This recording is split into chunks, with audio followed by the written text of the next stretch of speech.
Doctor Narendra Singh Kapoor ਦੀ ਲਿਖੀ ਕਿਤਾਬ ਮੇਲ-ਜੋਲ, ਭਾਗ 12ਵਾਂ, ਘਰ ਪਰਿਵਾਰ।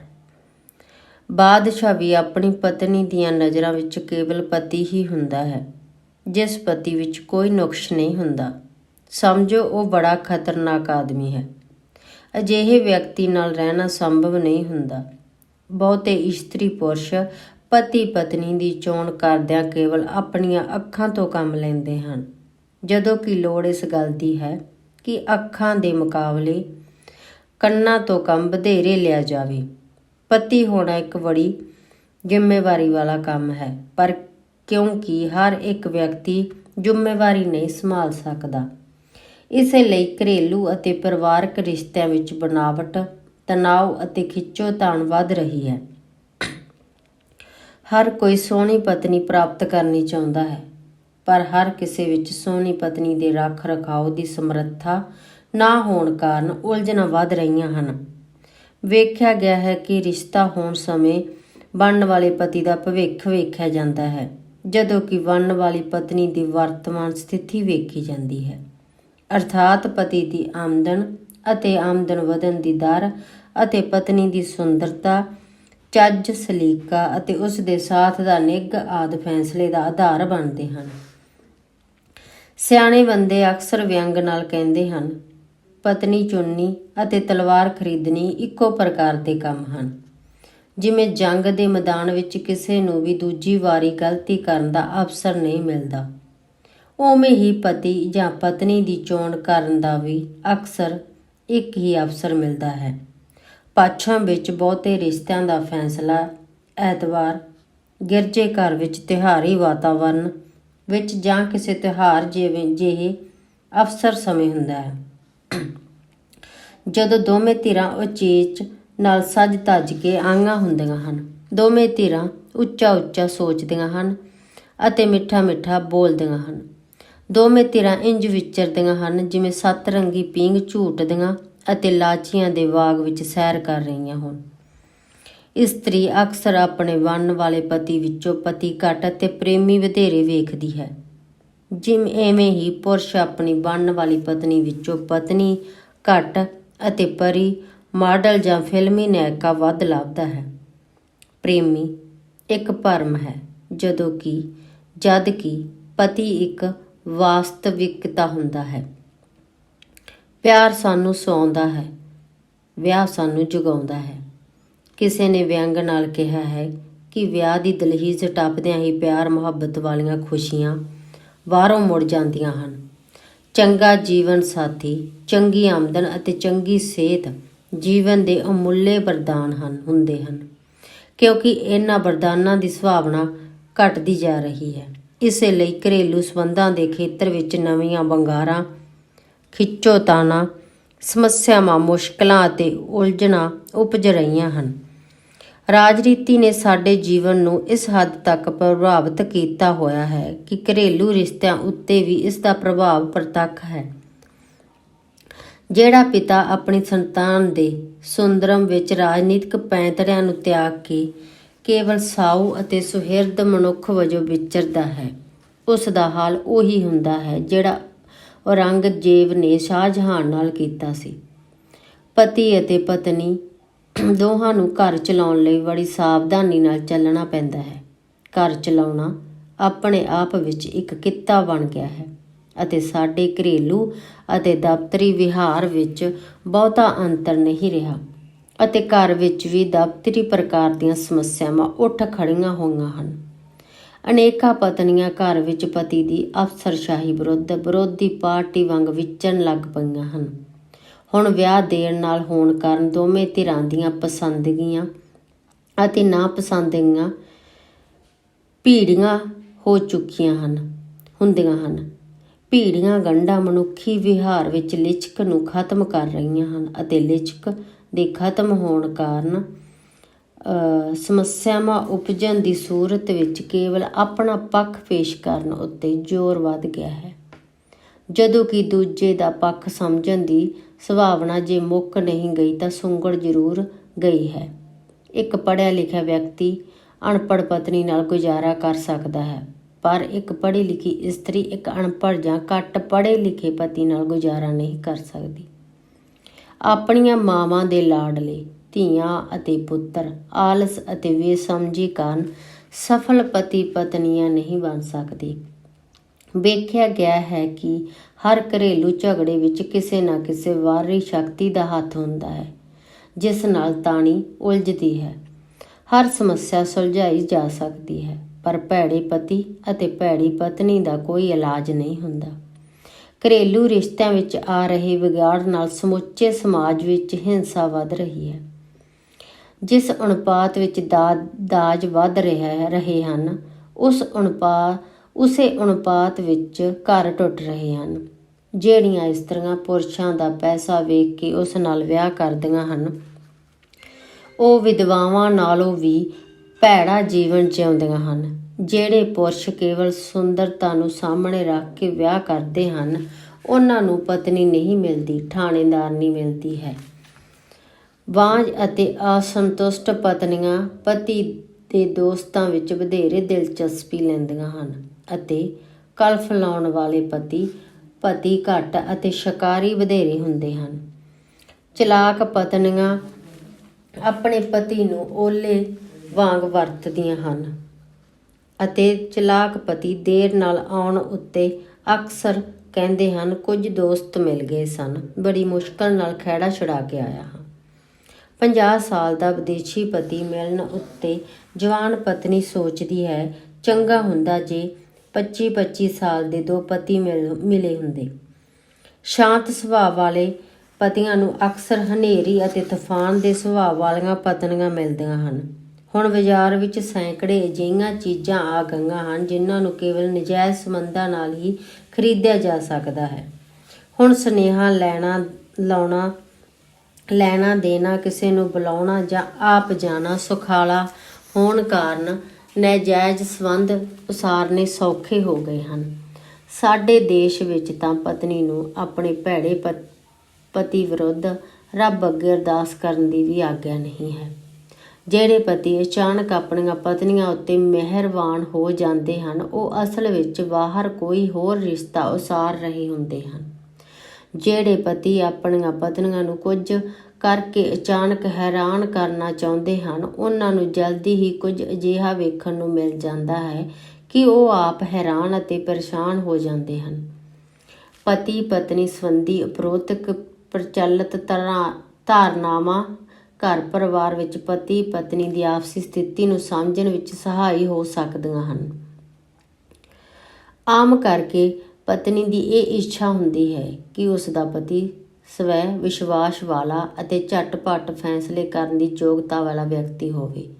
ਉਹ ਪਤੀ ਨੂੰ ਅਗਵਾਈ ਪ੍ਰਦਾਨ ਕਰਨ ਦੀ ਪ੍ਰੇਰਨਾ ਦਿੰਦੀ ਹੈ ਅਤੇ ਉਸ ਦੇ ਸੰਯੋਗ ਫੈਸਲਿਆਂ ਨੂੰ ਲਾਗੂ ਕਰਨ ਅਤੇ ਅਮਲ ਵਿੱਚ ਲਿਆਉਣ ਦਾ ਵੀ ਯਤਨ ਕਰਦੀ ਹੈ। ਜੇਕਰ ਫੈਸਲਾ ਕਰਨ ਦੀ ਯੋਗਤਾ ਹੋਵੇ ਤਾਂ ਹੀ ਪਤੀ ਠੀਕ ਫੈਸਲੇ ਕਰ ਸਕੇਗਾ। ਠੀਕ ਫੈਸਲੇ ਨੂੰ ਲਾਗੂ ਕਰਨ ਵਿੱਚ ਕਿਸੇ ਧਿਰ ਨੂੰ ਕੋਈ ਝਿਜਕ ਨਹੀਂ ਹੁੰਦੀ।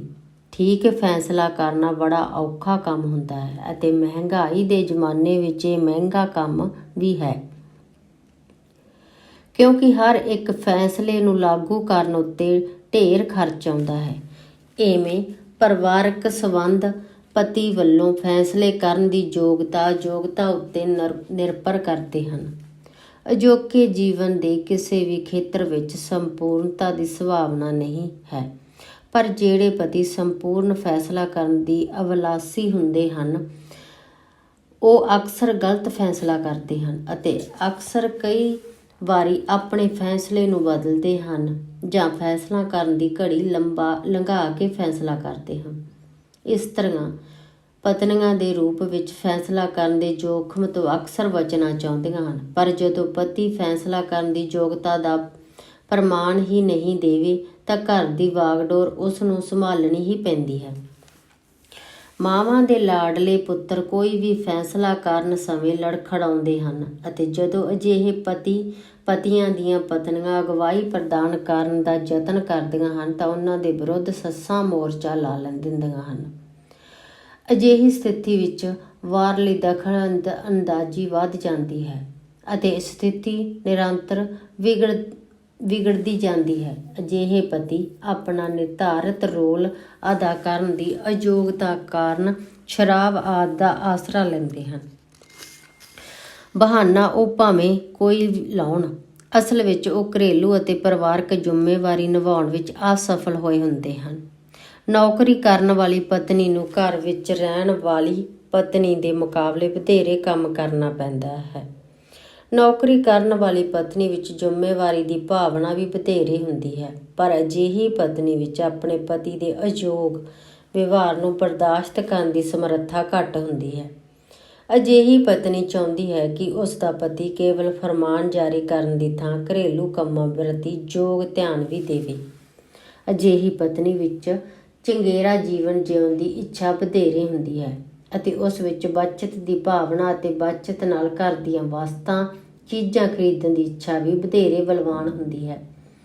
ਅਜਿਹੀ ਪਤਨੀ ਨਵੀਆਂ ਅਤੇ ਘਰੇਲੂ ਕੰਮਾਂ ਨੂੰ ਸੌਖਾ ਕਰਨ ਵਾਲੀਆਂ ਮਸ਼ੀਨਾਂ ਅਤੇ ਵਸਤਾਂ ਖਰੀਦਣ ਦੀ ਵਧੇਰੇ ਇੱਛੁਕ ਹੁੰਦੀ ਹੈ।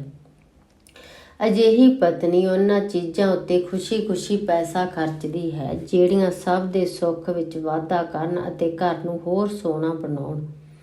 ਅਜਿਹੀ ਇਸਤਰੀ ਨੂੰ ਨੌਕਰੀ ਵਿੱਚ ਹੋਣ ਕਾਰਨ ਵਧੇਰੇ ਫੈਸਲੇ ਕਰਨੇ ਪੈਂਦੇ ਹਨ, ਸੋ ਉਸ ਵਿੱਚ ਕੀਤੇ ਜਾਣ ਵਾਲੇ ਫੈਸਲਿਆਂ ਦੇ ਕਈ ਪੱਖਾਂ ਨੂੰ ਇੱਕੋ ਵੇਲੇ ਸਮਝਣ ਦੀ ਯੋਗਤਾ ਪੈਦਾ ਹੁੰਦੀ ਹੈ। ਅਜਿਹੀ ਇਸਤਰੀ ਕਿਸੇ ਅਜਿਹੇ ਖਰਚ ਨੂੰ ਬਰਦਾਸ਼ਤ ਨਹੀਂ ਕਰਦੀ ਜਿਹੜਾ ਸਿਹਤ ਨੂੰ ਵਿਗਾੜੇ, ਘਰ ਦੇ ਫੈਸਲਿਆਂ ਨੂੰ ਘਟਾਏ ਅਤੇ ਘਰ ਦੇ ਅਮਨ ਨੂੰ ਤੋੜੇ। ਜਦੋਂ ਤੱਕ ਪਤੀ ਆਪਣੇ ਪਤੀ ਹੋਣ ਦੇ ਫਰਜ਼ ਨਿਭਾਉਂਦਾ ਹੈ, ਪਤਨੀ ਡਟ ਕੇ ਉਸ ਦਾ ਸਾਥ ਦਿੰਦੀ ਹੈ, ਪਰ ਜਦੋਂ ਉਹ ਫਰਜ਼ਾਂ ਪ੍ਰਤੀ ਅਵੇਸਲਾ ਹੋ ਕੇ ਜੂਆ ਜਾਂ ਸ਼ਰਾਬ ਉੱਤੇ ਪੈਸੇ ਖਰਚਣ ਲੱਗ ਪਵੇ ਤਾਂ ਸਭ ਤੋਂ ਪਹਿਲਾਂ ਵਿਰੋਧ ਵੀ ਉਹੀ ਕਰਦੀ ਹੈ। ਇਸ ਸਥਿਤੀ ਵਿੱਚ ਹੀ ਘਰ ਦੀ ਵਾਗਡੋਰ ਸੰਭਾਲਣ ਦੀ ਖਿੱਚੋਤਾਣ ਆਰੰਭ ਹੋ ਜਾਂਦੀ ਹੈ। ਅਜਿਹੀ ਖਿੱਚੋਤਾਣ ਕਾਰਨ ਕਾਮ ਸੰਬੰਧਾਂ ਉੱਤੇ ਭੈੜਾ ਅਸਰ ਪੈਂਦਾ ਹੈ ਅਤੇ ਅਜਿਹੇ ਵਿਗੜੇ ਹੋਏ ਕਾਮ ਸੰਬੰਧ ਖਿੱਚੋਤਾਣ ਨੂੰ ਵਧਾਉਂਦੇ ਹਨ ਅਤੇ ਘਰ ਨਾ ਰਹਿ ਕੇ ਅਦਾਲਤ ਬਣ ਜਾਂਦਾ ਹੈ, ਜਿੱਥੇ ਨਿੱਤ ਨਵਾਂ ਮੁਕੱਦਮਾ ਲੜਿਆ ਜਾਂਦਾ ਹੈ। ਸੁਖਾਵੇਂ ਕਾਮ ਸੰਬੰਧ ਪਤੀ ਪਤਨੀ ਦੇ ਉਸਾਰੂ ਰਿਸ਼ਤੇ ਦਾ ਮੂਲ ਆਧਾਰ ਹੁੰਦੇ ਹਨ।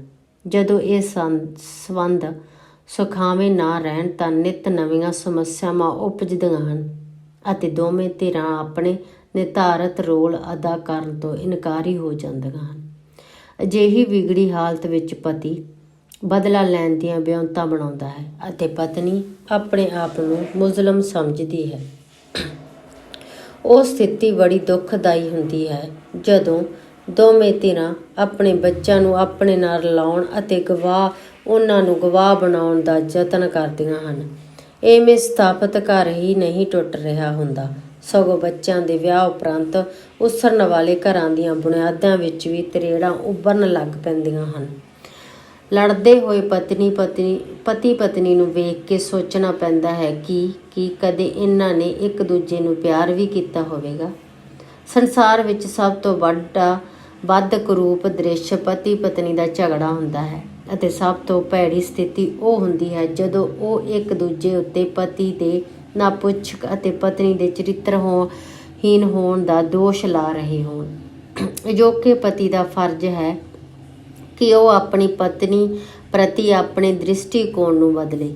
ਕੁਝ ਪਤਨੀਆਂ ਭੈੜੀਆਂ ਵੀ ਹੁੰਦੀਆਂ ਹਨ ਜਿਹੜੀਆਂ ਉੱਜੜਨ ਅਤੇ ਉਜਾੜਨ ਦੇ ਬਹਾਨੇ ਲੱਭਦੀਆਂ ਰਹਿੰਦੀਆਂ ਹਨ, ਪਰ ਅਕਸਰ ਵੇਖਿਆ ਗਿਆ ਹੈ ਕਿ ਪਤਨੀਆਂ ਸ਼ਾਂਤ ਅਤੇ ਸੁਖਾਵਾਂ ਜੀਵਨ ਜਿਉਣ ਦੀਆਂ ਇੱਛੁਕ ਹੁੰਦੀਆਂ ਹਨ ਅਤੇ ਆਪਣੇ ਪਤੀਆਂ ਤੋਂ ਉਹਨਾਂ ਸਥਿਤੀਆਂ ਅਤੇ ਉਸ ਵਾਤਾਵਰਣ ਦੀ ਆਸ ਕਰਦੀਆਂ ਹਨ ਜਿਨ੍ਹਾਂ ਵਿੱਚ ਉਹ ਪਤਨੀ ਅਤੇ ਮਾਂ ਦੇ ਆਪਣੇ ਫਰਜ਼ ਯੋਗਤਾ ਨਾਲ ਨਿਭਾ ਸਕਣ।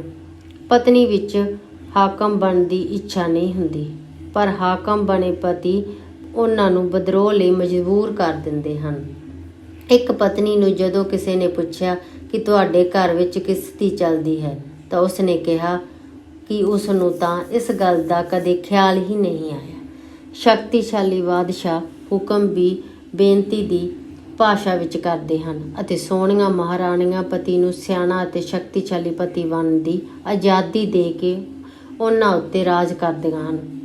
ਸਭ ਤੋਂ ਸੋਹਣਾ ਅਤੇ ਨੇੜਲਾ ਸਾਥ ਪਤੀ ਪਤਨੀ ਦਾ ਹੁੰਦਾ ਹੈ। ਸਭ ਤੋਂ ਚੰਗਾ, ਸਸਤਾ ਅਤੇ ਸੁਖਾਵਾਂ ਮਨ ਪਰਚਾਵਾ ਆਪਣੀ ਪਤਨੀ ਅਤੇ ਆਪਣੇ ਬੱਚਿਆਂ ਨਾਲ ਹੁੰਦਾ ਹੈ। ਪਤੀ ਲਈ ਇਤਨਾ ਹੀ ਕਾਫੀ ਹੈ ਕਿ ਉਹ ਪਤੀ ਬਣਿਆ ਰਹੇ। ਜਿਹੜੇ ਪਤੀ ਆਪਣੇ ਘਰ ਵਿੱਚ ਪਰਿਵਾਰ ਲਈ ਹਾਕਮ ਬਣਨਾ ਚਾਹੁੰਦੇ ਹਨ, ਉਹ ਨਾ ਪਤੀ ਰਹਿੰਦੇ ਹਨ ਤੇ ਨਾ ਹਾਕਮ ਬਣਦੇ ਹਨ। ਉਹ ਘਰ ਅਜੇ ਬਣਨਾ ਹੈ ਜਿੱਥੇ ਕਦੀ ਝਗੜਾ ਨਾ ਹੋਇਆ ਹੋਵੇ। ਥੋੜ੍ਹੇ ਜਿਹੇ ਅਭਿਆਸ ਅਤੇ ਵਿਸ਼ਲੇਸ਼ਣ ਮਗਰੋਂ ਦੋਹਾਂ ਧਿਰਾਂ ਨੂੰ ਪਤਾ ਲੱਗ ਜਾਂਦਾ ਹੈ ਕਿ ਉਹਨਾਂ ਵਿਚਕਾਰ ਕਿਸ ਕਾਰਨ ਝਗੜਾ ਉਪਜਦਾ ਹੈ ਅਤੇ ਕਿਸ ਢੰਗ ਨਾਲ ਜਾਂ ਕਿਹੜੀਆਂ ਗੱਲਾਂ ਨਾਲ ਇਹ ਨਿਬੜਦਾ ਹੈ। ਹਰ ਝਗੜੇ ਨੂੰ ਸਮਝਿਆ ਅਤੇ ਸਵੀਕਾਰ ਕੀਤਾ ਜਾ ਸਕਦਾ ਹੈ, ਪਰ ਸਮਝੌਤੇ ਦੀ ਸੰਭਾਵਨਾ ਵੀ ਬਣੀ ਰਹਿਣੀ ਚਾਹੀਦੀ ਹੈ। ਜੇਕਰ ਇਹ ਸੰਕਲਪ ਲਿਆ ਜਾਵੇ ਕਿ ਅਸੀਂ ਬੱਚਿਆਂ ਸਾਹਮਣੇ ਨਹੀਂ ਝਗੜਨਾ, ਤਾਂ ਝਗੜੇ ਆਪੇ ਮੁੱਕ ਜਾਂਦੇ ਹਨ। ਪਤੀ ਪਤਨੀ ਦਾ ਆਪਸੀ ਰੁਸੇਵਾਂ ਇੱਕ ਸ਼ੌਂਕ ਹੀ ਹੋਣਾ ਚਾਹੀਦਾ ਹੈ। ਇਹ ਦੋਹਾਂ ਦੀ ਆਦਤ ਨਹੀਂ ਬਣਨਾ ਚਾਹੀਦਾ। ਵੇਖਿਆ ਗਿਆ ਹੈ ਕਿ ਬਹੁਤੇ ਝਗੜੇ ਉਹਨਾਂ ਘਰਾਂ ਅਤੇ ਪਰਿਵਾਰਾਂ ਵਿੱਚ ਉਪਜਦੇ ਹਨ ਜਿੱਥੇ ਵਿਆਹ ਲਾਪਰਵਾਹੀ ਨਾਲ ਹੋਏ ਹੋਣ ਅਤੇ ਬੱਚੇ ਹੋਰ ਵੀ ਲਾਪਰਵਾਹੀ ਨਾਲ ਪੈਦਾ ਕੀਤੇ ਗਏ ਅਤੇ ਵਿਗਾੜੇ ਗਏ ਹੋਣ। ਲਾਪਰਵਾਹੀ ਨਾਲ ਨਿੱਕੀਆਂ ਨਿੱਕੀਆਂ ਗੱਲਾਂ ਵੀ ਵੱਡੇ ਵੱਡੇ ਝਗੜੇ, ਉਲਝਣਾਂ ਅਤੇ ਮੁਸੀਬਤਾਂ ਬਣ ਜਾਂਦੀਆਂ ਹਨ। ਲਾਪਰਵਾਹ ਪਤੀ ਪਤਨੀ ਆਮ ਕਰਕੇ ਹਨੀਮੂਨ ਦੌਰਾਨ ਹੀ ਤਲਾਕ ਬਾਰੇ ਸੋਚਣ ਲੱਗ ਪੈਂਦੇ ਹਨ। ਲਾਪਰਵਾਹ ਵਿਅਕਤੀ ਵਿੱਚ ਸੰਭਾਲਣ ਦੀ ਸਮਰੱਥਾ ਨਹੀਂ ਹੁੰਦੀ। ਘਰ ਵਿੱਚ ਆਮ ਕਰਕੇ ਸਵੇਰੇ ਪਰਿਵਾਰ ਦਾ ਜਿਹੜਾ ਜੀ ਸਭ ਤੋਂ ਪਹਿਲਾਂ ਉੱਠਦਾ ਹੈ, ਗੱਲ ਉਸ ਦੀ ਮੰਨੀ ਜਾਂਦੀ ਹੈ। ਇਵੇਂ ਹੀ ਜਿਹੜਾ ਜ਼ਿੰਮੇਵਾਰ ਹੈ, ਉਸ ਦੀ ਗੱਲ ਵਧੇਰੇ ਸੌਖ ਨਾਲ ਮੰਨ ਲਈ ਜਾਂਦੀ ਹੈ। ਉਸ ਘਰ ਵਿੱਚ ਸਾਰੀਆਂ ਖੁਸ਼ੀਆਂ ਹੁੰਦੀਆਂ ਹਨ ਜਿੱਥੇ ਪਤੀ ਆਪਣੇ ਪਤੀ ਨੂੰ ਦੁਨੀਆ ਦਾ ਸਭ ਤੋਂ ਸਿਆਣਾ ਆਦਮੀ ਮੰਨਦੀ ਹੈ ਅਤੇ ਜਿੱਥੇ ਪਤੀ ਆਪਣੀ ਪਤਨੀ ਨੂੰ ਸੰਸਾਰ ਦੀ ਸਭ ਤੋਂ ਵੱਧ ਸੁੰਦਰ ਇਸਤਰੀ ਸਮਝਦਾ ਹੈ। ਜਿੱਥੇ ਪਿਆਰ ਹੋਵੇ ਉੱਥੇ ਕੋਈ ਵਿਰੋਧ ਨਹੀਂ ਹੁੰਦਾ ਅਤੇ ਨਾ ਹੀ ਕਿਸੇ ਨਾਲ ਬਹਿਸ ਦੀ ਲੋੜ ਉਪਜਦੀ ਹੈ। ਅਜਿਹੇ ਪਤੀ ਪਤਨੀ ਵੀ ਝਗੜਦੇ ਹਨ, ਪਰ ਉਹ ਝਗੜੇ ਨੂੰ ਲਮਕਾਉਂਦੇ ਨਹੀਂ ਅਤੇ ਉਹ ਹਰ ਝਗੜੇ ਤੋਂ ਸਬਕ ਸਿੱਖਦੇ ਹਨ। ਜਿਹੜੇ ਘਰ ਬਰਕਤਾਂ ਦੇ ਬਾਗ ਹੁੰਦੇ ਹਨ, ਉੱਥੇ ਹਕੂਮਤ ਦਾ ਝਗੜਾ ਨਹੀਂ ਹੁੰਦਾ। ਜਿੱਥੇ ਹਕੂਮਤ ਦਾ ਝਗੜਾ ਹੈ, ਉਹ ਘਰ ਕਾਣ ਪਈ ਮੰਜੀ ਵਾਂਗ ਹੁੰਦੇ ਹਨ। ਮਨ ਦੇ ਮੈਲ ਬਿਨਾਂ ਵਿਆਹ ਜਿਸਮਾਂ ਦਾ ਵਪਾਰ ਹੋ ਨਿਬੜਦਾ ਹੈ। ਘਰ ਦੀ ਜ਼ਿੰਮੇਵਾਰੀ ਬਹੁਤ ਵੱਡੀ ਚੀਜ਼ ਹੈ। ਇਹ ਕੇਵਲ ਇੱਕ ਵਿਅਕਤੀ ਵੱਲੋਂ ਕੇਵਲ 2 ਹੱਥਾਂ ਵਿੱਚ ਸੰਭਾਲੀ ਜਾਣ ਵਾਲੀ ਚੀਜ਼ ਨਹੀਂ। ਘਰ ਵਿੱਚ ਹਕੂਮਤ ਪਿਆਰ ਦੀ ਹੁੰਦੀ ਹੈ ਅਤੇ ਇਹ ਹਕੂਮਤ ਉਸ ਦੀ ਚੱਲਦੀ ਹੈ ਜਿਹੜਾ ਘਰ ਨੂੰ ਪਵਿੱਤਰ ਸਮਝਦਾ ਹੈ। ਜਿਹੜਾ ਆਪਣੇ ਛੋਟੇ ਘਰ ਨੂੰ ਆਪਣੇ ਦਿਲ ਨਾਲ ਵੱਡਾ ਕਰੇ, ਉਹੀ ਉਸ ਘਰ ਦਾ ਮੁਖੀ ਜਾਂ ਬਾਦਸ਼ਾਹ ਹੁੰਦਾ ਹੈ ਅਤੇ ਉਹੀ ਉਸ ਘਰ ਦੀ ਰਾਣੀ ਹੁੰਦੀ ਹੈ। ਧੰਨਵਾਦ।